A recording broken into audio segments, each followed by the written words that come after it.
Bueno, para mí, en simples palabras, ser Rapa Nui es ser una persona con características simples, sencilla, amable, sobre todo acogedores con las personas de afuera, con nuestras visitas, ser respetuoso de nuestra idiosincrasia, nuestras formas de pensar. O sea, lo veo tanto porque mis papás son tan así que yo creo que ser como mis papás es ser Rapa Nui. Mis papás son personas muy amables, acogen mucho a las personas de afuera, muy respetuosos de sus tradiciones.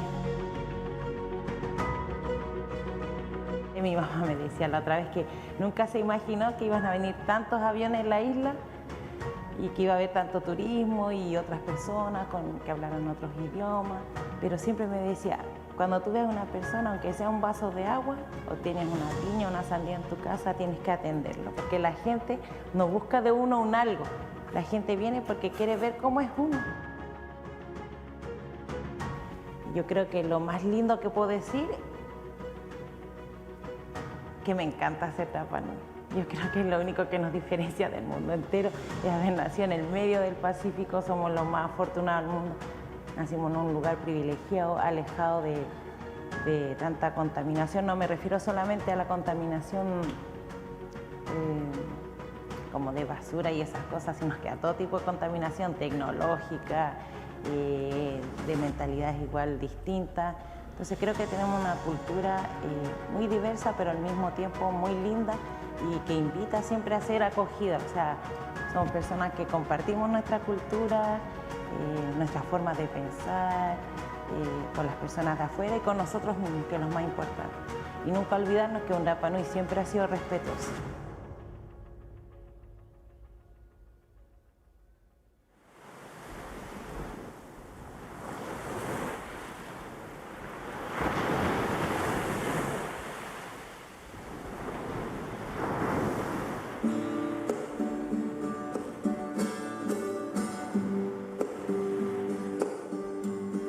Aroa nui te mau pukuranga o te kāinga. Wau nei ko haukena ukahima nehe pakomio atani. Tōku matu atani o sopsi pakomio paoa. Haka ara o te marama ko urekino tupahotu. O te miru toko te rangi o te paenga o awareipua. E o te miru rauwai.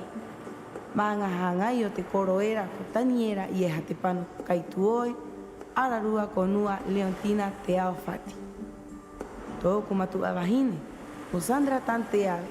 Haka ara o te koro o rongo tupahotu, i haka ara au o te nua era, o angata he miru.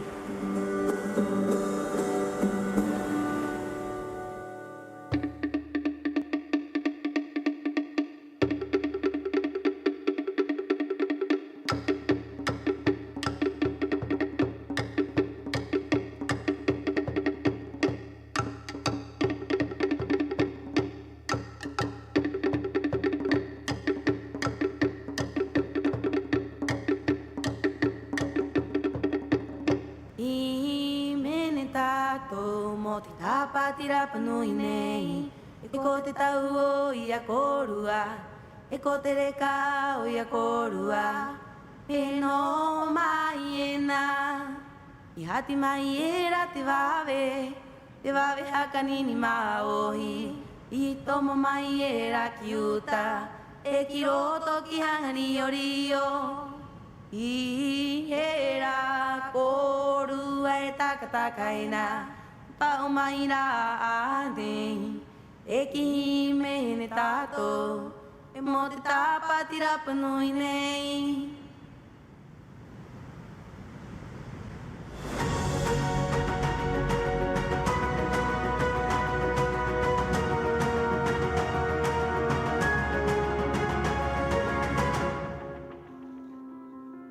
I orana, tōku ingoa ko Dina Pakarati Pate, au he vi o kainga nei Rapa Nui, au he poki a Nena, Pate Otu, ararua ko Vae, Remihio Pakarati Tuki. He aha mō oku, au he Rapa Nui,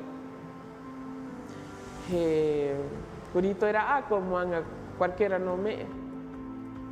Kurito ako e moanga I te tunuahi, muhi I te ika, o hokutahi no ko I te kuakera no kona, ia I roto I tu urima e tahi hoe, e tahi mati, tunu ako e te kai, hui ako e te ika, hakatu ako e te kai I rungi te aru māmaa mo te hua ai. Ai tōku tāku me he rapa nui koe. Ta koa, he tangata ngarau ako I tuu kuhane, I tuu hakaara. Ki e herero ako ki tuu kainga.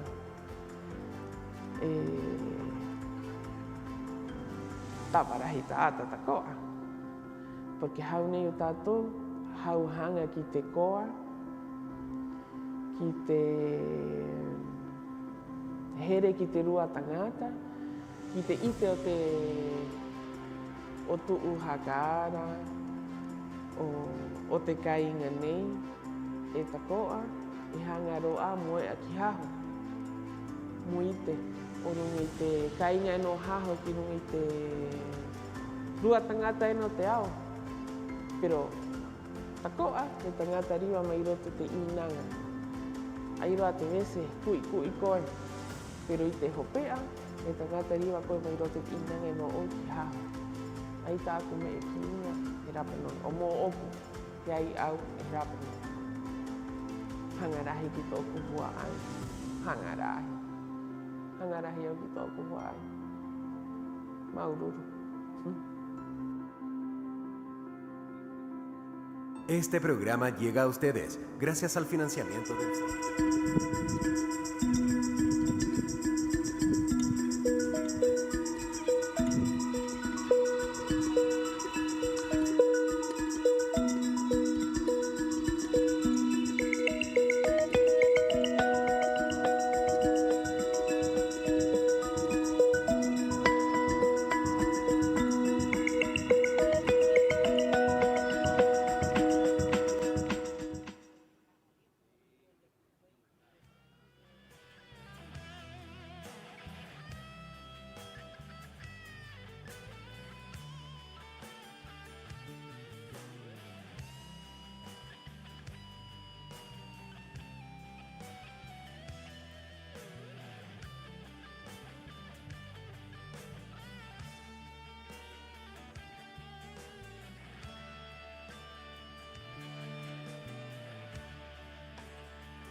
Away,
ue tāua Paraguai I te uru o hitahi e hi o tāua I tāua nā mua me te pēo mea a wharoane Arera, mai te māmu I to tāua huru Ia hi o hi a ngarape Arera I roto mau mai te ruto tae he Au e tāua te arawhai Au e tāua te arawhai Au e tāua te arawhai Au e tāua te arawhai Au e tāua te arawhai Au e tāua te arawhai Au e tāua te arawhai Ai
Aringa ora o te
te tumu miro ko matua i he mariri rau pa poki a te tāpa haka pū ehu ehu e te toke rau motu rau uri o i te papakina Toru ha kahati te tumu miro ko matua i he mariri rau pa poki a te tāpa haka pū ehu ehu e te toke rau motu rau uri o i te papakina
Te mana vai, oka oka o te tātou tāo.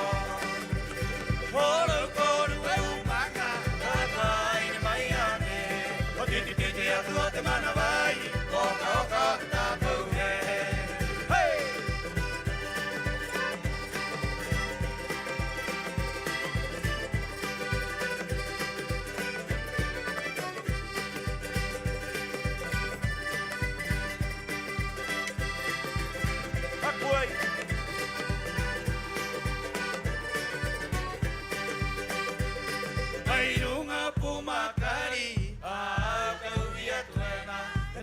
Ai aua toku turi, e mamai mai toku hata. Mai runga pumakari, au kau ia kuenga.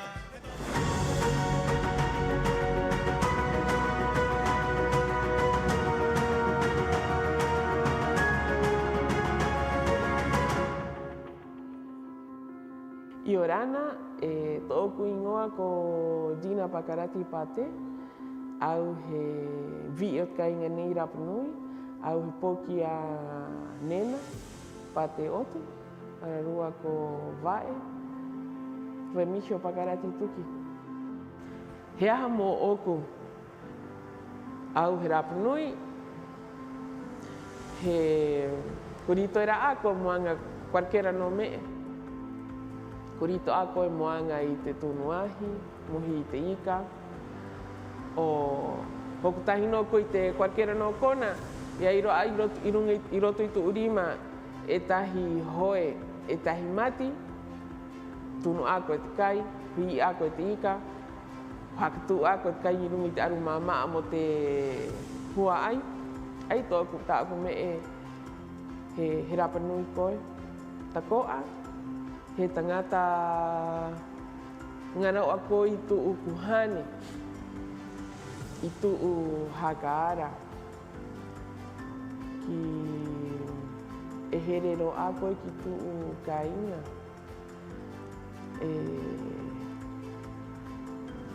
Taparahi taata takoa, porque hau nei o tātou, hau hanga ki te koa, ki te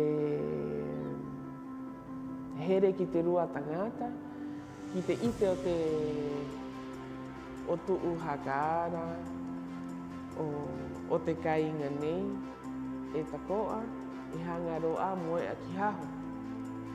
Muite, o rungi te kainga no haho ki rungi te rua tangata no te ao.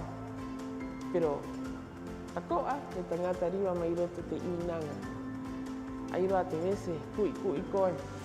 Pero i te hopea, e tangata riwa koe mai roto te inanga no o ki haho. Ai tāku me e kiinga e Rapanui. O mō oku, te ai au e Rapanui. Hangarahi ki tōku hua ai. Hangarahi. Hangarahi au ki tōku hua ai. Maururu. Este programa llega a ustedes.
Ha aumentado tanto el plástico en las costas de Rapa Nui que ahora es parte de nuestro paisaje.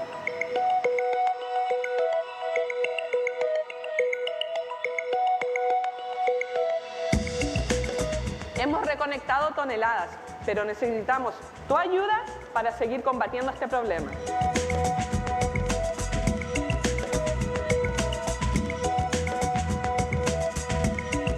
Unidos podemos lograr un cambio. Ya es tiempo de actuar.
Y orana koru ata ato ahí te ahi peje koru enojo mayena.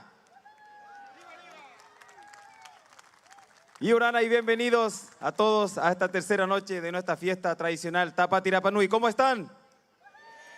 A ver que se escuche más fuerte. ¿Cómo están? Qué bueno, yo también. Viti, y orana koe. Vaenga, y orana koe. Y orana koru ata ato a ete maupukuranga otkainga. Y orana korua ite mahana tapati nei, he mahana o te atua. He toru mahana o te tato ngongoro he tapati Rapa Nui. He aroha tu matou ke korua tato a haima hatu o korua vari haka o mai mo piritahi o tatou e mo mata ita imai e korua i te rahira a ori e peira at himene kanga ere nei irunga i te ahu nei o hanga vare vare. Yang ia tau e viti he aroha atu ki te nuna ata toa e teki mai ene turu mai ene tatou mataitai i tatou Tapati Rapa Nui te oro a maua o te Rapa Nui mo i tatou peutupuna he aroha tahi atu matou o te nuero tua maua ko viti korua ta toa maururu ke korua ta toa.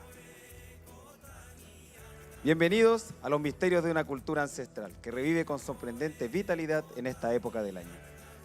Año a año las familias de nuestra comunidad se reúnen en una de las festividades más hermosas del mundo.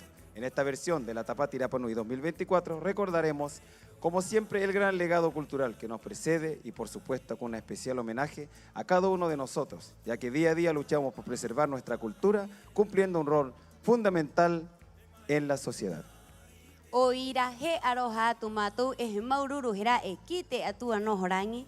E he aroha atu kite nuna ata atoa o te hiruhia i vari mai ai, i topa mai ai ki te tātou motu, mo piri mai ki tātou e mo mata itai i to tātou ngongoro. I roto i nā roa a, he aroha nui nui, ki te mausuverkao o te tātou kainga ko Sergio Tepano Cuevas.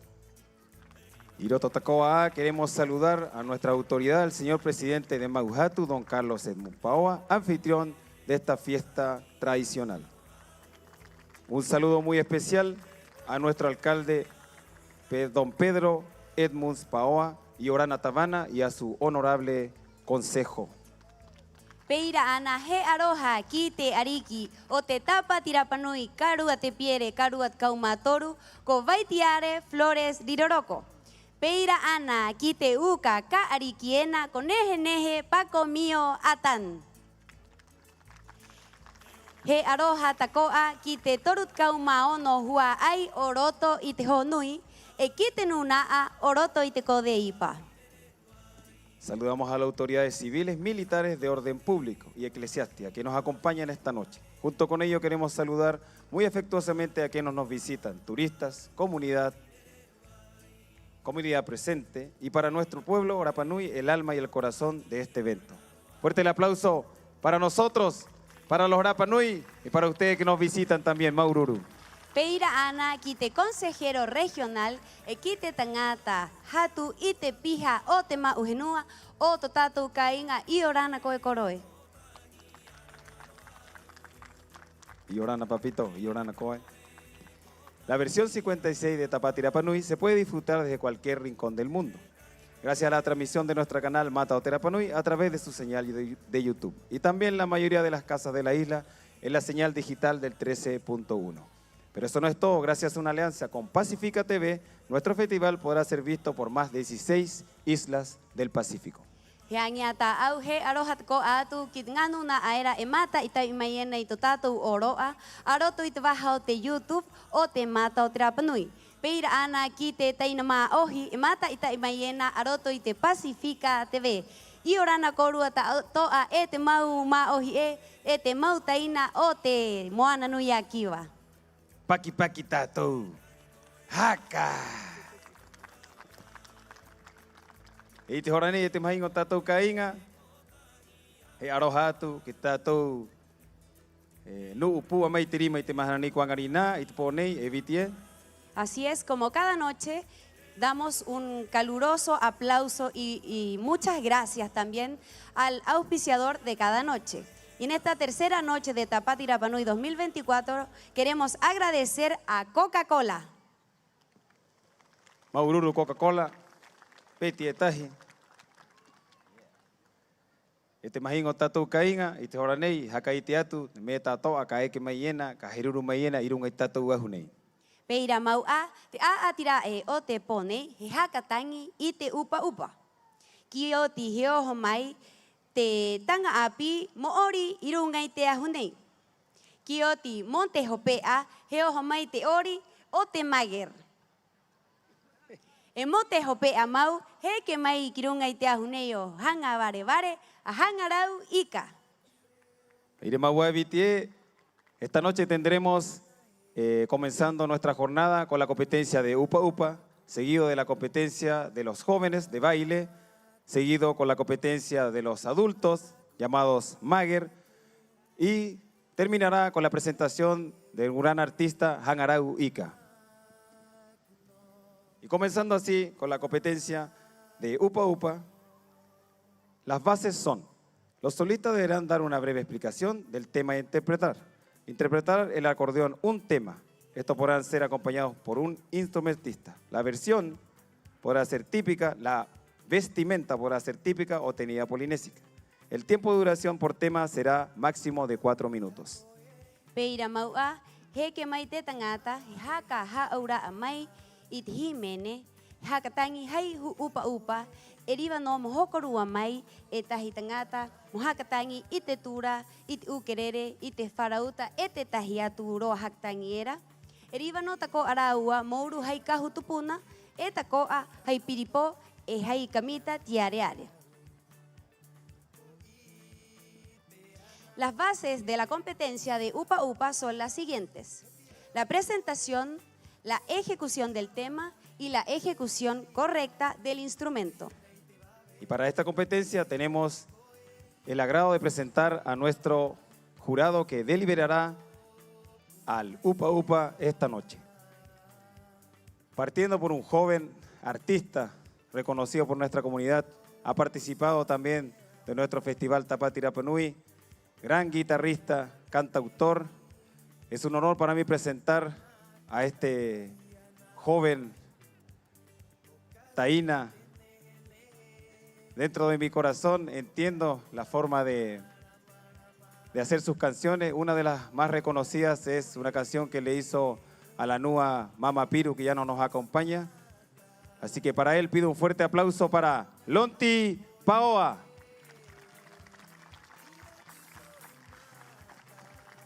Peira ana he aroha tumatou, kite tangata khai toena, kite rua tangata khai toena iti atineyo te Upa Upa, toona ingoa ko Clemente Pate.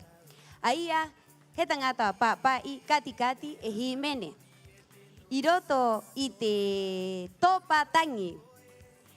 peira ana aia e tanga api no a, e riki no a, e api no a, e ki te hora nei, ko te oho inga ana, te himene, te hakatangi mo tātou tātoa. Rahiro ato ona matahiti, i eke mai ei ki runga i te ahu nei, i hakare kai e tātou tātoa, hei konjunto, mai te mager ki te riki e peira ana ki te tanga api.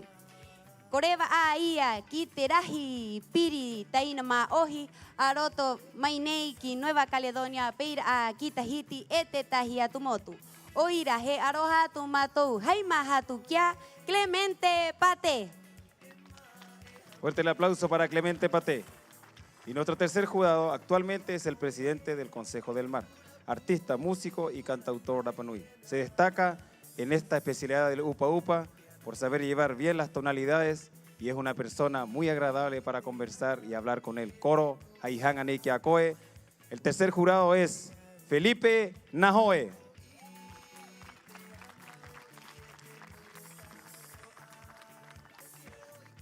E te hua ai e, i te hora nei, he ke mai, te tangata ra e ka a ati mai nei, a roto i te roa nei o te hakatangi Upa Upa.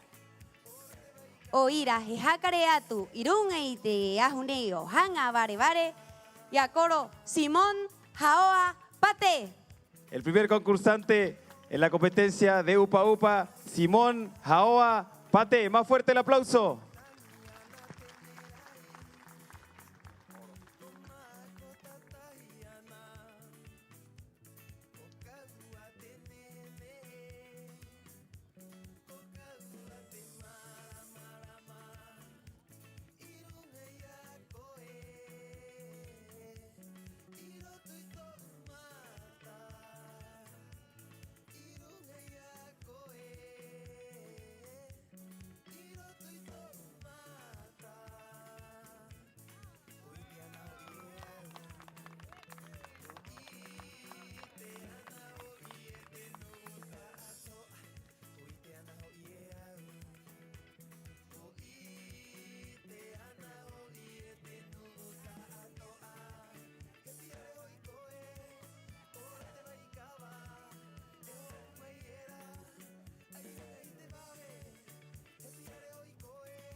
Bueno, io lana te famiglia tato, e non ni tato, tu di lungi ti corre qua vale vale. Ki ti istituzione, ki suere cao, ki nu tato, ki mama, ki papa, ki ngapa, ki tau dale, ki me tato. Hakalo pia te tai faori kolu. E tai no porque e hano minuti vai mei mui mene. Ho ti ma pero e lo at me mo pe o me explicar pe de que se trata ti mene nei pa mo ai e a. E te rua me, mauru rua tu hei mahatu, ki atu patu, ia vai me ni toki rau i me tātou mo tātou, hangau ni tātou, kui me rea pai. Mauru tahi tātou ki atu patu i tirangi. He matua o te ao tātou, i awai mai ai hairi mai te motu nei, ko tātou e ora nei. Maururu tahi tātou kia te whatu i te rangi, e matua o te ao tātoa, I apai mai ai hairi mai te motu nei. Ko tātou e ora ora nei. Maururu. Te temani o himene atuena. I tupuai te himene nei hanga ho on. Te himene nei ti ingoa ka tangi tuga timo hau reka. Mama tuga e aroha e tangi. Mat kol huera. Ko se pāte, ko kopato ni ingoa e kiera. Hai pipara ko turau ni. Ko mata, hanga tau. He pare ko tāna poki. Ko haka rewa rewa. He pare ko tāri sia to kopa rewa rewa. Poki āna. Mairunga te himene nei I pare koe. Asi mosho anio o te himene nei. Ina he himene eu. Ina he nui iti te himene nei. Kua munot pe iti pai. Ila kuente eu o lui rā kasa. Peni hanga hooni tupuai te himene nei. Inau ko hakaroro ko hoti te aupoi ke I wai mei apa I te roa nei. Mo wananga no sea himene o ko me porque e hano minuti wai mei pai I te o hungu e hani ira. E kwangi e mei pe e tāua pai. Ia, maaka hanga hulu atu no atu pai here kate iau o te hanga nā pai koure rangi mai, eh?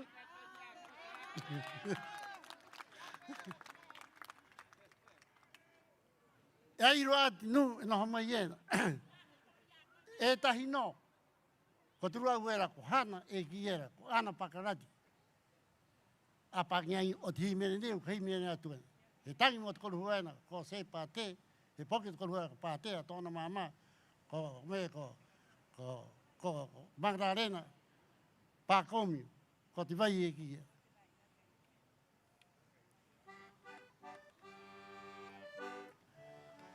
Ka tangi ti mo aureka. Mama tu ai aloha e tangi nei. Ka tangi tu ti mo aureka. Mama tu ai aloha e tangi nei. Ka tau ai matu ai. Tati kantina kai amatoa. Au tau ai matoa ere. Au tati kantina kai amatoa. Ira mahuna e matoa ere. Ana tine sivita.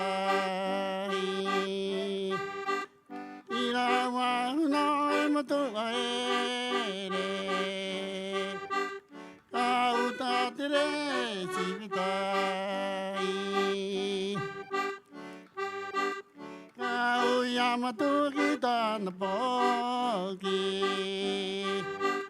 Kia po ori toki te hunanga. Au yamato ki tāna poki. Kia po ori toki te hunanga.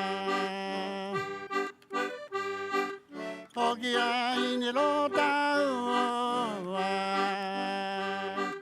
Te mai na loa ere te mai era. Hoki ai ni lo taua.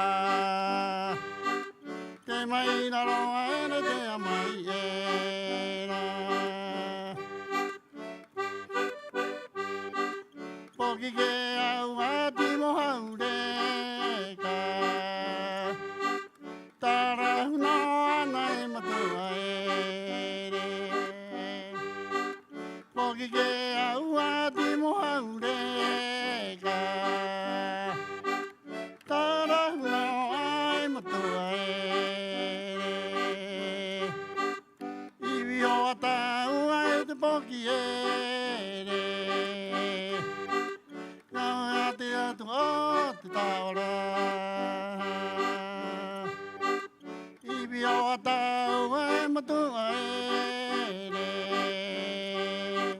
Ka pui te hau o te taora.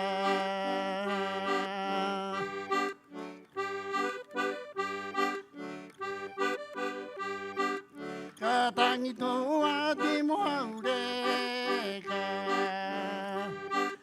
Mama tua e aroha e tangi nei. Ka tangi toa di mohaureka. Mama tua e aroha e tangi nei. Tau atolo mi tori o moe. Ai hanga nue te aera. Tau atolo mi tori o moe. Ai hanga nue te aera. Au tau ai te poki ere. Au tati kantina kai amatua. Au tau ai te poki ere. Au tati kantina kai amatua. Ina mahu no e matua ere. Ana tire tiritai. Ina mahu no e matua ere. Tarau no e matua ere. Kau ia matua kita na poki. Ia pori tu ki te hunonga.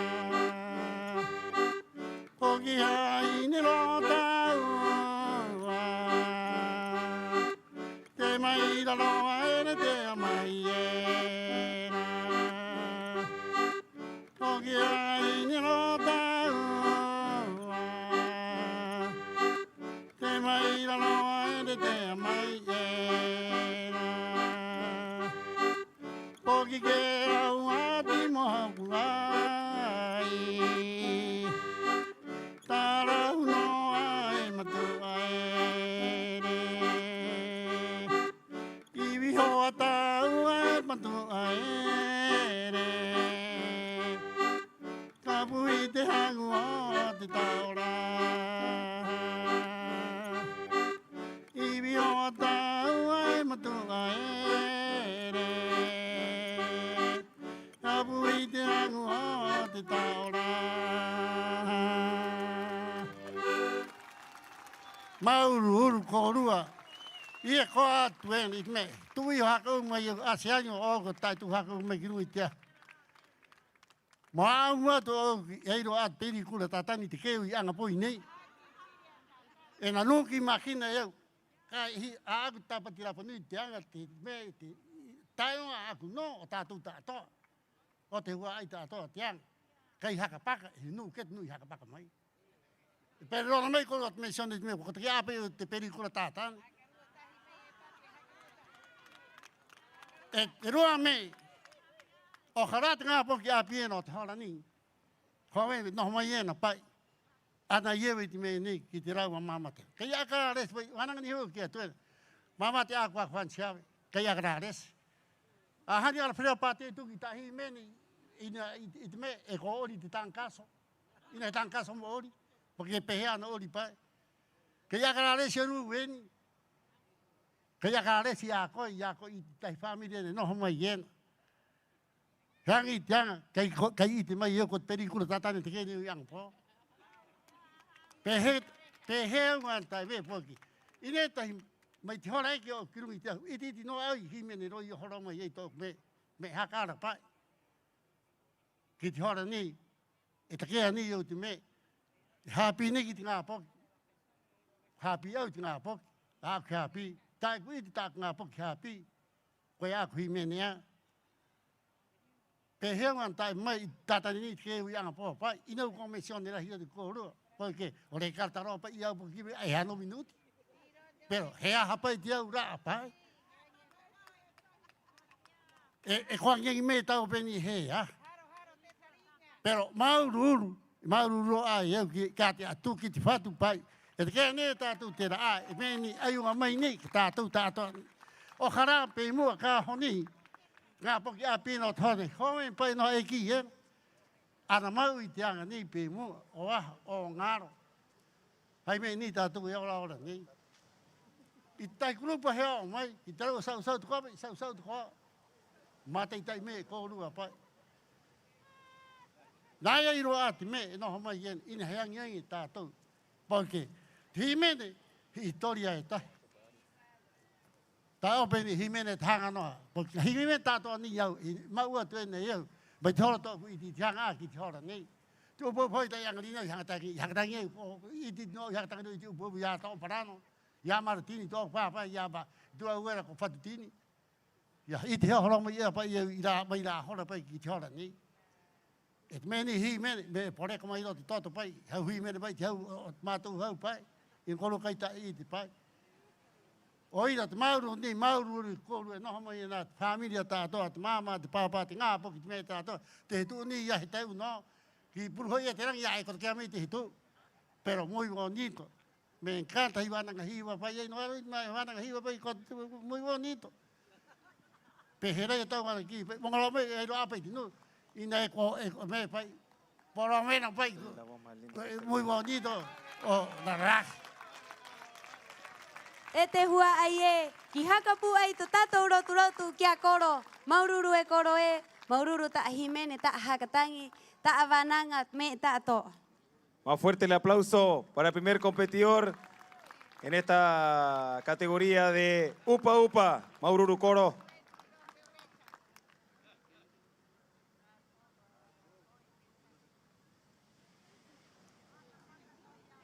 I te hora nei, he eke mai, te rua tangata ka a atiena, moroto i te roa a atinei o te hakatangi Upa Upa.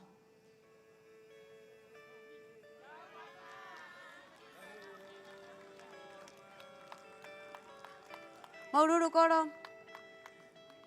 El segundo participante en la competencia de Upa Upa, llamamos al escenario a José Bernardo Tuki Hotus.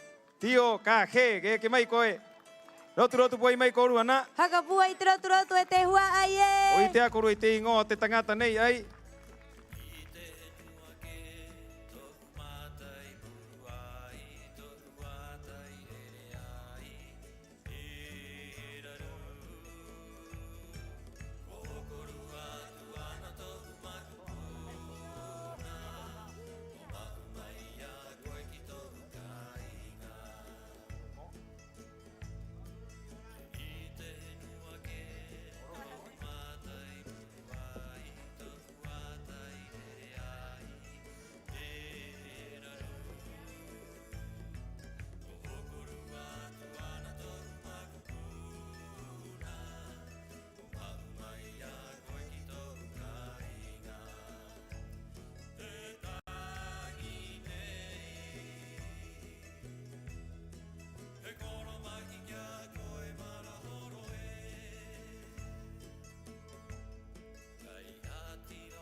Ve hakamat morian.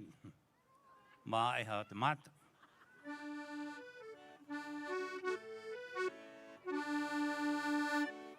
E te bini e uero hinere ere. Pia tu era tu ngā ukaera. Waroro te hoi ka ika i ni o ka ika iera. Mkato tahi a kae. E ta vini turoro ke wini a nere. Waroro te hoi ka ika i.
Este huaye, paki tajita tou kia coro, José tu kiotu. Maururu, coro, más fuerte ese aplauso para el segundo participante en la competencia de Upa Upa. No, itimei coro anako. Pericura tatane atu mene. Este país tatu caiga. Es que me te ahora ni quiero un tatu guaju. Esta hitaure area. Apio tatu cainga. Rotu puai mai coro aquí ahí. Te ingoa. Con Cristian Tepano Pon. Querido público presente, por favor brindémosles un fuerte aplauso al tercer participante de esta noche en la competencia de Hakatangi Upa Upa, el señor Cristian Tepano Pont.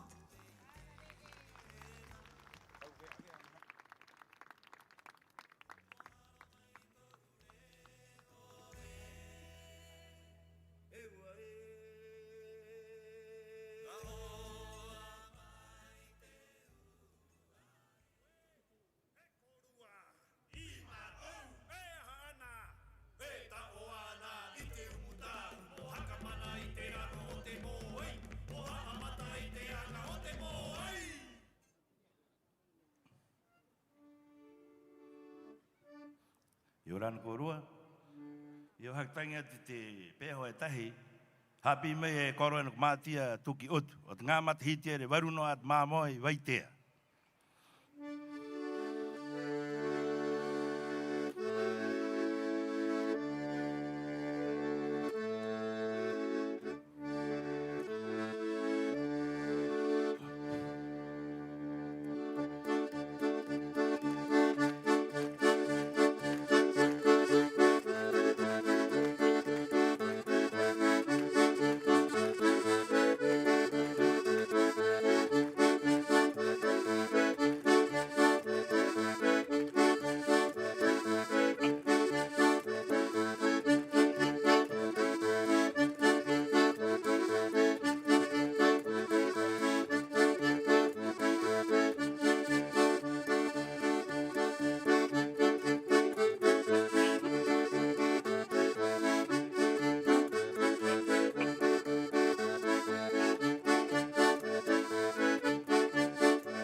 Maururu.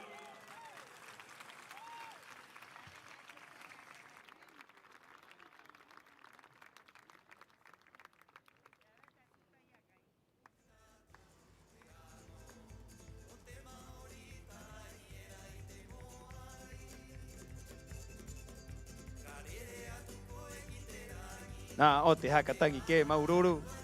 Maururu, más fuerte ese aplauso para nuestro tercer participante en Upa Upa. Ite horanei he ke mai te hatangata tanga api moa ati iroto iterewanei. Toona ingoa ko Hangarau Calderón. Fuerte el aplauso para nuestro cuarto participante, Hangarau Calderón.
I ora na tātou tātoa, tōku ingoa ko Hangarau, mari mau ponei mo ko tātou himene. Haaura o tāku himene nei, papai e te herepata e tahi i mua, mo te uka nehe nehe i piri kia ia i Hangaroa tai e hipi no a, piri hoi i rā uka. Ai ka papai e hoi e rā herepata pe nei, i orana, Maururu korua.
Hangamai kia tokura kera kene.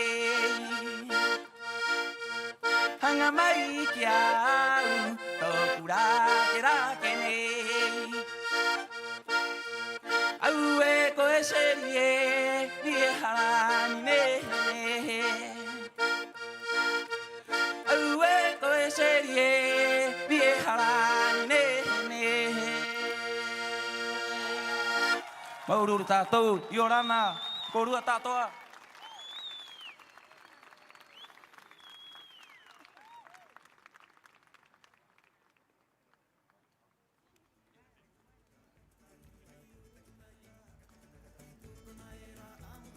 Maururu hangarau, maururu tere kau ta are o, tere kau himene ta ko a, e peira ana o te hankatangi o ta aupa upa.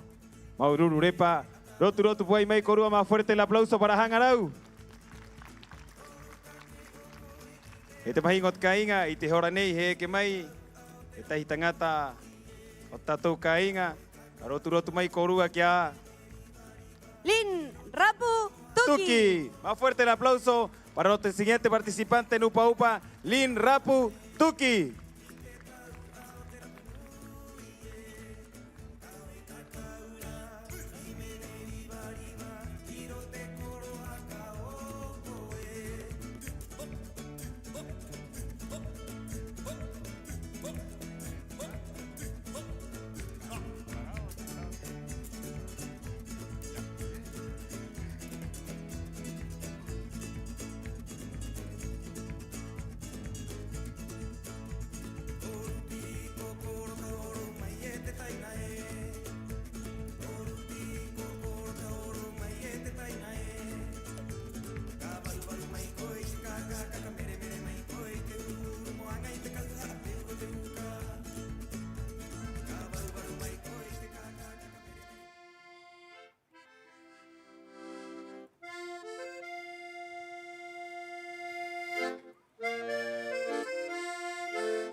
Apa ua tatu.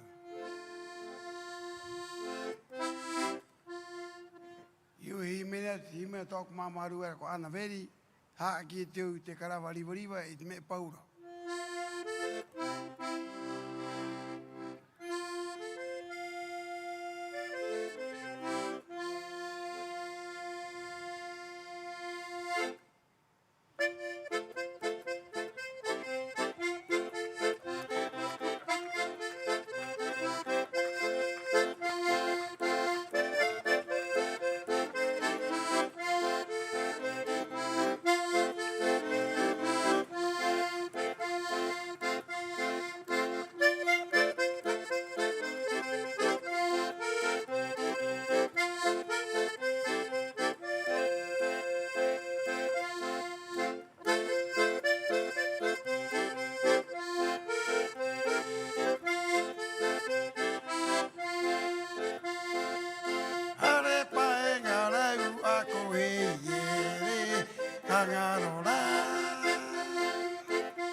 Maururu y Orana.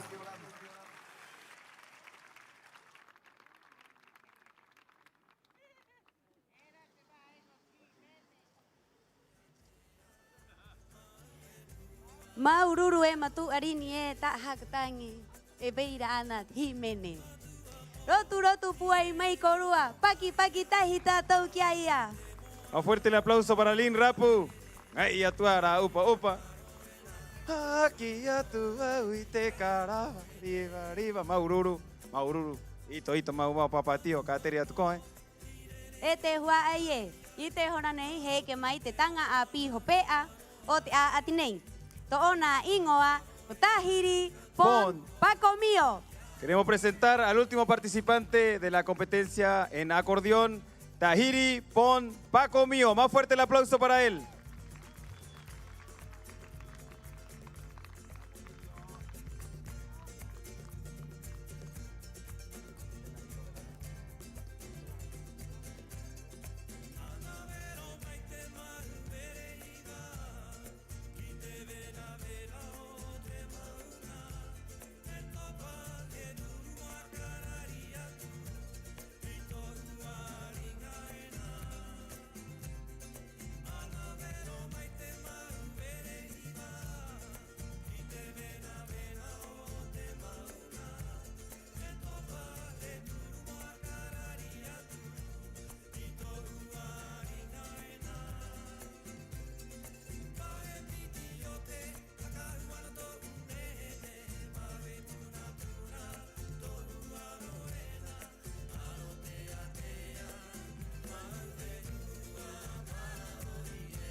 Arohanui korua ta'atoa, kua unei tahiri, te himene nei ka ako atuena, ka himene atuena, ka hinga mai te ahi ahi.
Eta ke a koe